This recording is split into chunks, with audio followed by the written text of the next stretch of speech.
Hour of 7:30 has arrived. I'd like to call to order this district study session for District 116, April the 2nd, 2019. Roll call, please. Member Hall. Here. Member Carter. Sorry. Here. Member Patton. Here. Member Pulaski. Here. Member Fisher votes yes. Here. It started yesterday with April 1st. It's come on over today, honest, believe me. Okay. Vice President Rollins Gay, President Demmett Here. is here. We do have a quorum present. Are there any additions, corrections, or modifications to this evening's agenda? I'll cover that under 5.0. No. All right. Do we have any citizen statements this evening? If a citizen wishes to address the board, please fill out a goldenrod sheet and hand it to our recording secretary.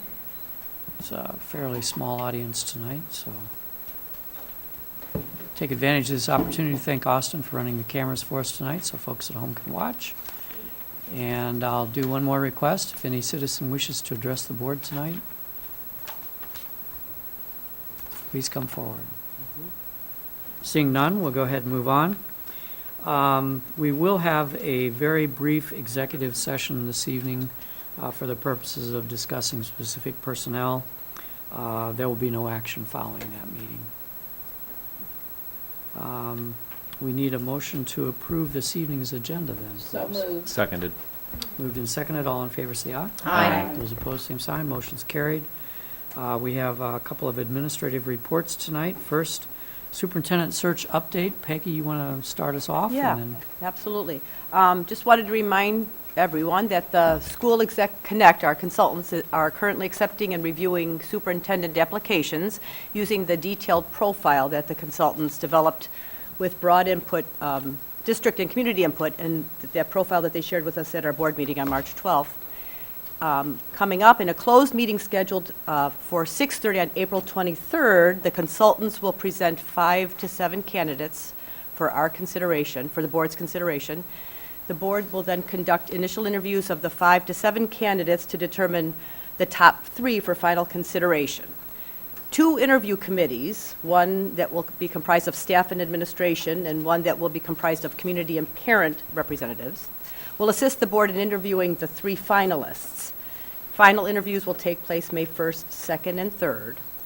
And it is our sincere hope to have a candidate in front of the board on May 7th or May 21st for appointment. At that time, then, Dr. Williams and the newly appointed superintendent will begin the process to review candidates, interview candidates, and hire candidates for the other 2 executive positions, and that is the Assistant Superintendent of Human Resources and the Assistant Superintendent of Student Learning. So things are moving ahead. all right.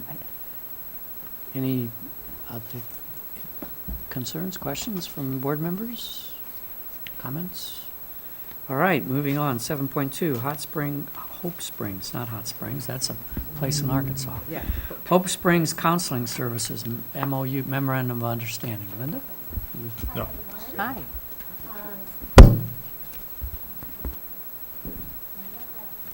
So let's see if I, oh, there we go. Okay. Hi, everyone. Hi. I am in front of you tonight to just let you know that in your packets, there is a memorandum of understanding with Hope Springs, which is a community counseling program through Cunningham Children's Home. I want to just point out that the memorandum in front of you is not the final draft. I'm not quite sure what the breakdown was there, but I will make sure that you have the final draft tomorrow. John will be, or the president will be signing that document, and I believe the copy you have has Lori Johnson's name on it. So there is a final document that will be coming your way. So Hope Springs, part of Cunningham, has reached out to us, and they would like to finalize or formalize a commitment with the district stating that we will work together to provide mental health counseling services to students in our schools. So the agreement, you'll be able to read over it. It's broken down into many different areas. We worked pretty hard on it. We had the board's attorney help us with this. So it started out as a document from Hope Springs that they had used with another school district in the area. And so we took that document and really made it our own. Took us several meetings, phone meetings with Mr. Hans, and we feel like it's a really good document, and it states basically what our responsibilities will be and what Hope Springs' responsibilities will be.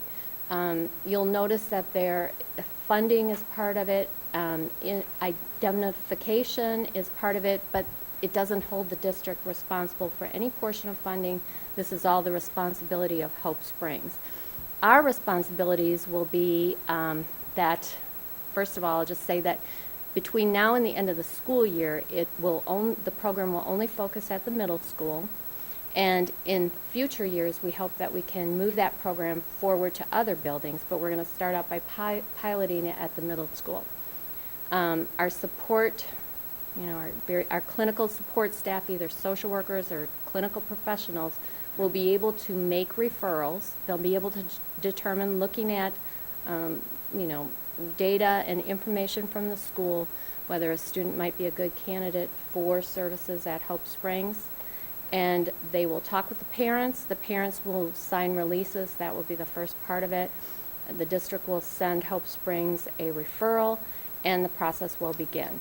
The best part about it is that students will be able to be seen within our schools, and that to me, it really means better attendance, fidelity in services. Hope Springs really likes it because they can actually see the student multiple times, and the student doesn't need to be transported to another location. That tends to be really difficult for families to get their kids to programs or services, counseling after school. So we will meet with the student, the family, the clinicians at the middle school will, and with the new Hope Springs clinician to get the process started. And then from that point forward, we'll have an area at the school which will remain confidential, where the clinicians will be able to meet with the students. We see it as starting out fairly small, just a few students, but we hope that this is a relationship that we can really build on in the future. We're looking at some other agreements with other agencies in the community, but those I'll bring to you at another date. So we really like the potential with Hope Springs. They had really wonderful services, and because we have a relationship with Cunningham already, we're really looking forward to what might come to this in the future. I'd just like to say thanks to Todd. Todd and I went through this whole process, and it was a good process. We appreciated meeting with the attorney and really making this our own. And then also to Dr. Janea Bivens at the middle school. She's a clinical professional there, and she really encouraged me to move forward with this and is very much in support of this whole process. So I forgot my notes tonight. I apologize. It's April Fool's, so I hope that I've covered everything that I needed to cover, but please let me know if you have questions or anything, and I can get you more information. Todd, would you like to add something? Yeah, just, I guess the other thing I would say, it's wonderful that as Linda said, that kids can be seen at school, but that place where the counseling will happen would be agreed upon by the counselor and the family. So if they prefer to meet in the home or out in the community, there are options there. It doesn't have to be at school, but that's one of the options. So. And if counseling begins this school year, they can see the students in their counseling facility over in Champaign over the summer too, and then come back in the fall. Yes? So my question, I have one. Really, is Hope Springs, was it located on Fox Drive at one time? It's on. I know it's Cunningham now, but No, a couple of years it's in ago. Champaign, and it's over towards Harvest Market. Yes. So that's Fox And I Drive. can't think of Yeah, the name over of the that street. way. Yes. Okay, and the second thing you're saying funding. So what percentage of our kids are Medicaid? So will they accept the Medicaid Yes. and the private insurance? They accept. They will do the private too? Yes. Yes. Okay. Well, I think that's great. Do you know how many staff you're talking about? And they're LCSWs, Yeah, they're most of them? They'll start with one, Uh-huh.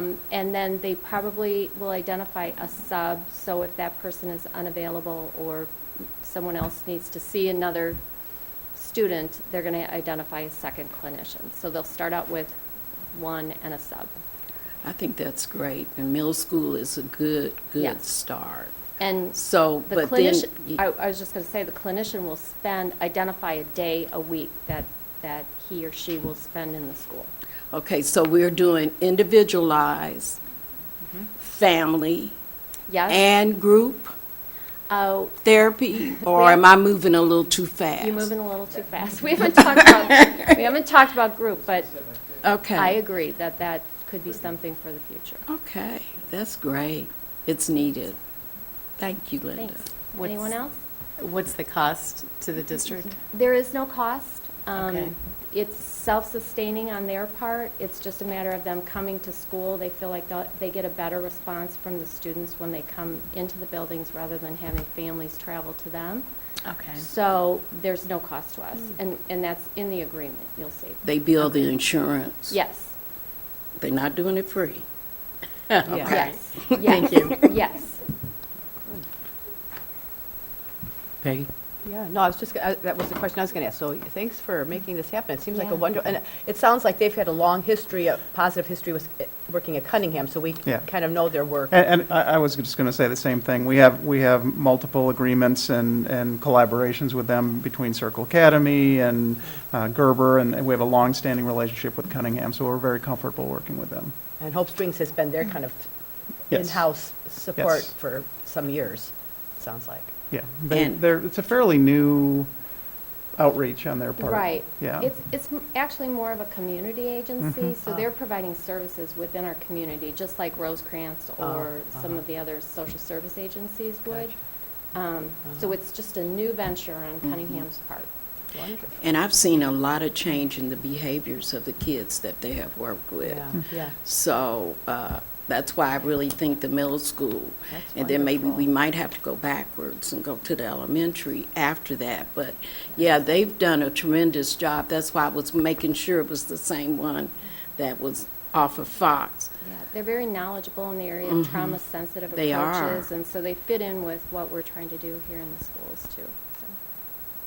So. And maybe some of their findings or some of the outcome of their work may lead to some additional professional development for our staff. We've already attended a couple that they've invited us to, so yes, that will be another part of this. Wonderful. So the first read is in front of you, and then the next time you see it. well, 16th of April, it'll be in Thank front of us for approval. Okay, Great, thank you. thanks, everyone. Thank you. Thank you, Linda. All right. We do have a letter this evening that we received from Stephen Ross on Green Street, and copies have been made available to board members. So we have that letter under communications. In terms of action items, this evening we have 2 action items. Folks want to take this as a consent agenda or as individual act? There's only 2. Let's just charge ahead with individual action items. 2019 summer school dates for Urbana High School. Session 1 would be from June 5th to the 25th, and Session 2 would be from June 26th to July 16th. We need a motion to approve those dates.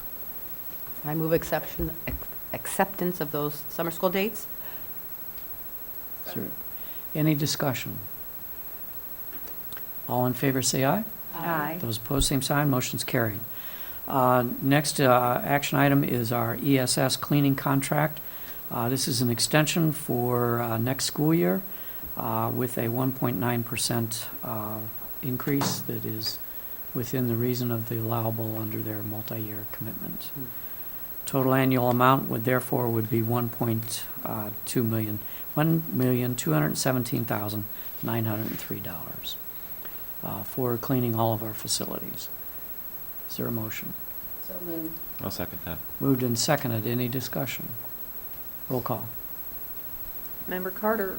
Yes. Member Hall? Yes. Member Patton? Yes. Member Plosky? Yes. Member Fisher votes yes. Vice President Rollins Gay and President Demmett. Yes, motion's carried.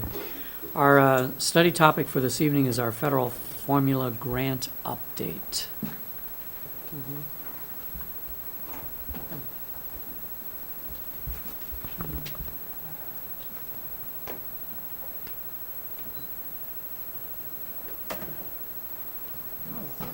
See? All right, good evening, everybody. Let's see, We're using PowerPoint. Is somebody going to adjust the lighting so we can? that would be wonderful. Somebody could get the lights for us. Assuming it's coming on. You can see it barely. Here it comes. All right. All right. We're here to talk to you tonight about yet another new ISBE initiative. I feel like we've talked about that a few times this year.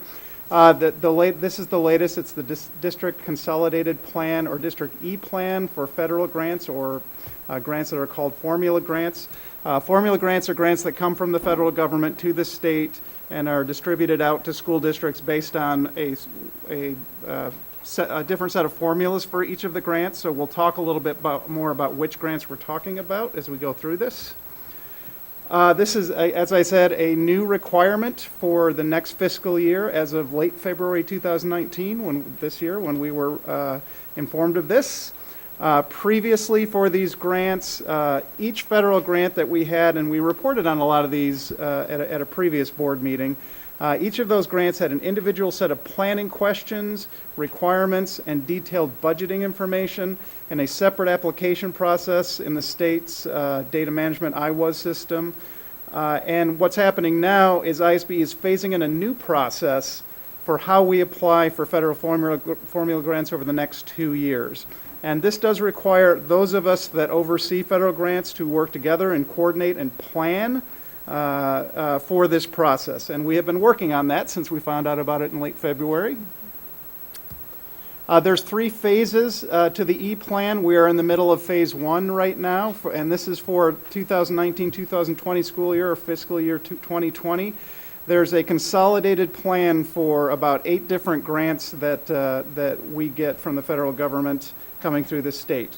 The second phase is an interactive dashboard for the 2021 school year. Please don't ask me anything about that because that's about all they told us is that there's going to be a new data system, integrated single platform system. Cross your fingers. Cross your fingers, yes. Hope for the best. Yes. Until then, we're plowing ahead. And then also in the 2021 school year, the actual full application for all the grants will be consolidated into one large grant together. So we'll talk just a little bit more about what we're talking about here. So currently underway for our federal fiscal year 20 grants, federal grants. We're going to be in the past, each of the federal grants we'll be talking about, we answered individual planning questions for each of those grants. Now we're answering a single set of planning questions. As I said, used to be done separately for each grant. As I said before, it requires us to coordinate and work together for those of us that are managing those federal grants. And we have probably had 4 or 5 meetings since February to put this plan together. And it requires engagement with stakeholders across federal grants. We've done various ways over time, and we pull that all together in the plan with different tools and data sources to get input from different stakeholders. So just to give you an idea, here are some of the grants that are included on this, our Title I grants, the 3 Title I grants we get, including our large Title I grant, our Title I delinquent grant, which is a smaller grant for our students who attend Cunningham. The Title I school improvement grant, that's the brand new one we just started talking about in the last couple of months here that we got approval for our 4 schools, the 2 that are underperforming and lowest performing. Title II grants that looks at how we're preparing and training our staff. Title III grant, which are a couple of Title III grants, which look at our English language learners and some of the grants that go to support their learning, and then our 2 IDEA special education federal grants. So those are the grants that are included in this. So what is on the consolidated plan?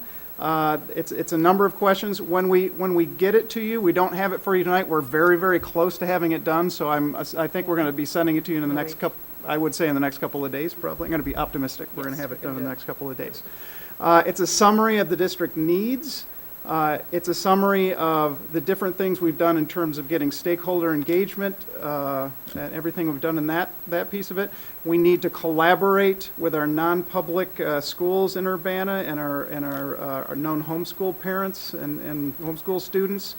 It's a plan on how we're supporting students' academic, socio-emotional, linguistic development, how we are supporting our teachers' development, professional development, and how we're planning to support our parents and families. So that's what's on it. Here's what it's not. It doesn't include any state-level grants, and some of the ones I think of are like our Preschool for All and Preschool Expansion. Anything that's a state-level grant or reimbursement's not included, and any competitive grants. And I think of like the 21st Century Grant. Those are not included in this. It's just those formula grants are the ones that are included on this. So our timeline, this consolidated district plan has to be approved by the local Board of Education, which is why we're introducing the topic to you tonight before we can submit it to ISBE. I thought it was interesting that they introduced it to us in late February and said, you know, it'd be really nice if you had this done by April 1st, which is a very optimistic timeline. Like I said, we're close. With spring break in there. You know, there's that.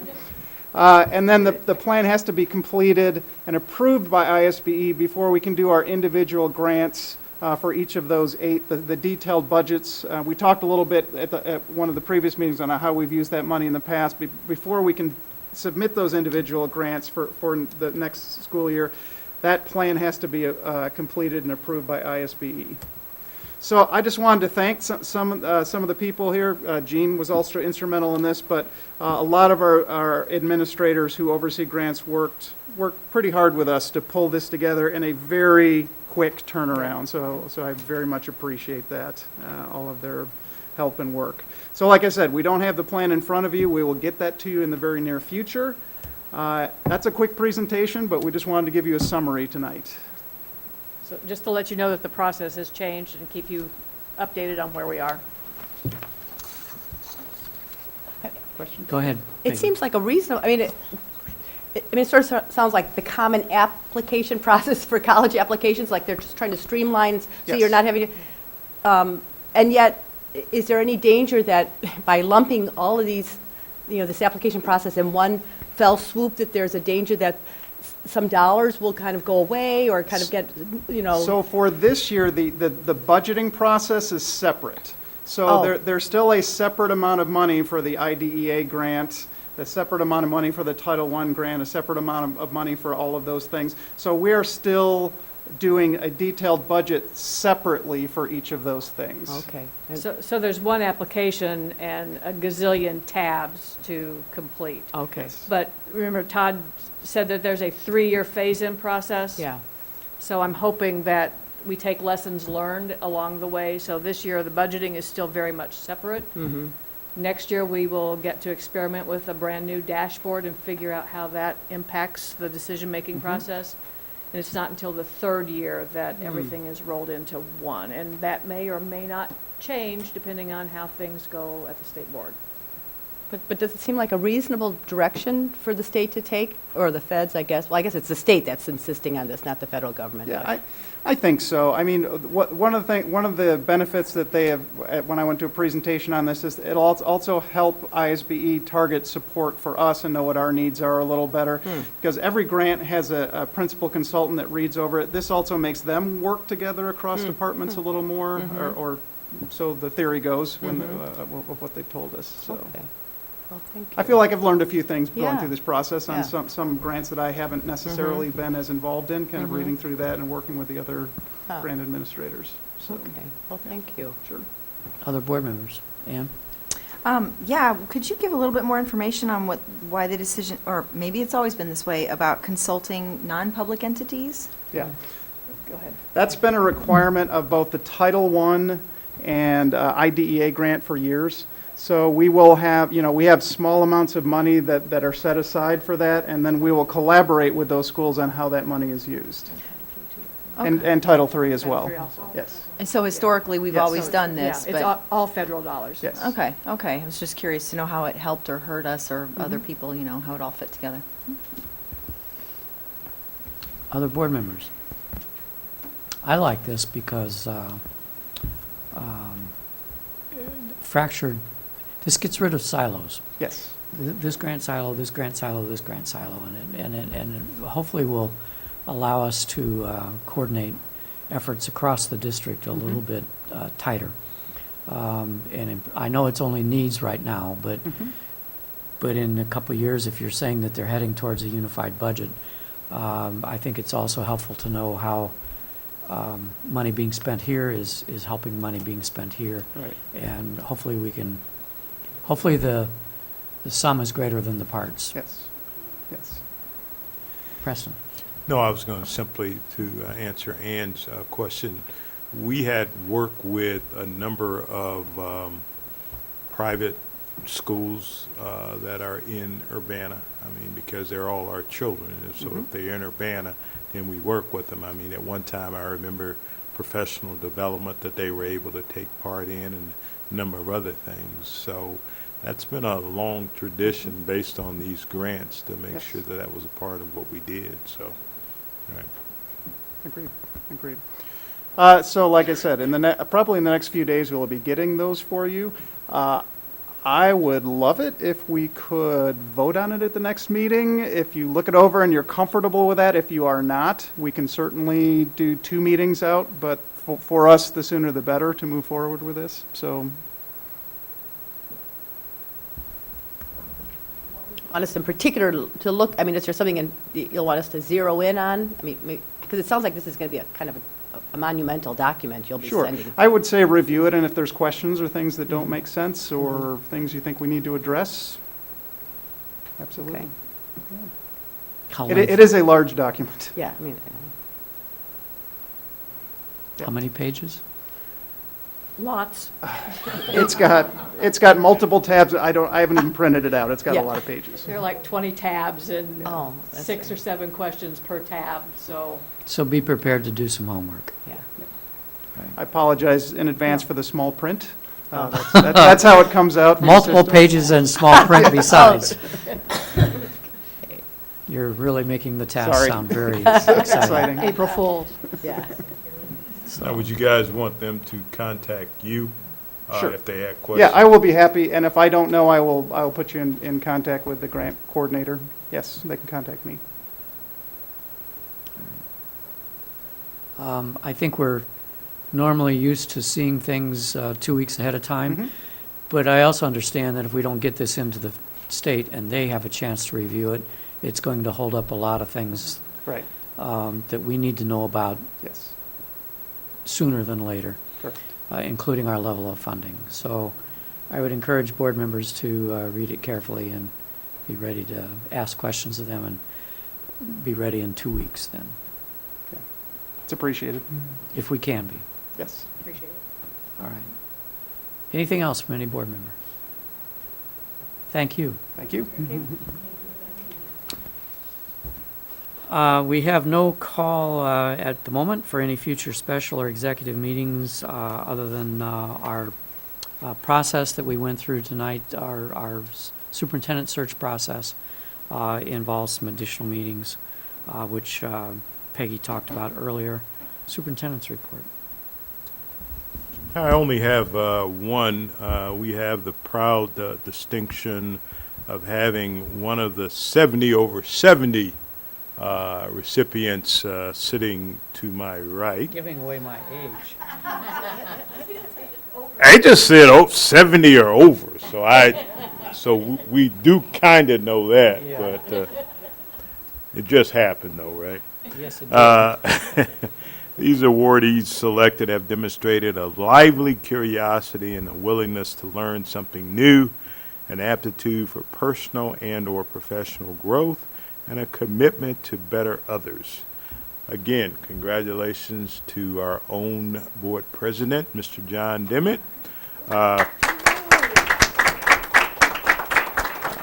My understanding is that all of the tickets are sold out for the breakfast on Thursday, April 4th at 9:30. So it should be a lively event at Round Barn, I believe, right?